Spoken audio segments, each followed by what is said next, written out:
কুমারঘাটা জাগুলি পাকতনির তরফ থেকে মেলার আয়োজন করা হয়েছে। মেন আকর্ষণ হচ্ছে ইয়াসিনী রয়, তারপরের দিন অনুপম, তারপরের দিন থাকছে ফসেস ব্যান্ড। তার টিকিট মূল্য আজ হচ্ছে 24শে এপ্রিল। মেলার উদ্বোধনী অনুষ্ঠান দেখতে সবাই মিলে যাচ্ছি। যেদিক দিয়ে আমরা ঢুকছি এটা মেলার গেট। পাড়া শুদ্ধ সব চলে এসছে মনে হচ্ছে, আমাদেরকে খিচুড়ি দেবে মেলায়, রসগোল্লা দেবে। মেলার ভেতর দিকে আমরা চলে এসেছি। এদিকে প্রচুর স্টল এখনো বসছে, সব স্টল কমপ্লিট হয়নি। আমরা আস্তে আস্তে যেদিকে অনুষ্ঠান হবে সেই দিকে এগিয়ে যাচ্ছি। যেদিকে অনুষ্ঠান হবে সেদিকের পার্টটা আলাদা, আর যেদিকে মেলা বসেছে সেদিকের পার্টটা টোটালি আলাদা। এদিকে নাগরদোল্লা বসেছে, এটাকে নাকি সবাই বলে ডিস্কো। তো যাই হোক, আমরা অনুষ্ঠানের গেটের দিকে চলে এসেছি। এখানে গেট লাগাবে বলে গ্রিল রেখে দিয়েছে, যাতে টিকিট ছাড়া কেউ ঢুকতে না পারে। যেখানটায় অনুষ্ঠান হবে চারিদিক দিয়ে পুরো ঘিরে দিয়েছে।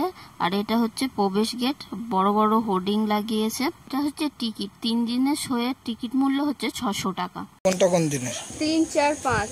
3, 4, 5। এই ব্যান্ডগুলো ছাড়া ঢুকতে দেবে না। এদিকে অনুষ্ঠান শুরু হয়ে গেছে, আমরা আস্তে আস্তে স্টেজের দিকে এগিয়ে যাচ্ছি। খুব সুন্দর করে চারিদিক সাজিয়েছে, আর এখান থেকে সবকিছু কন্ট্রোল করা হবে, লাইট বক্স সবকিছু।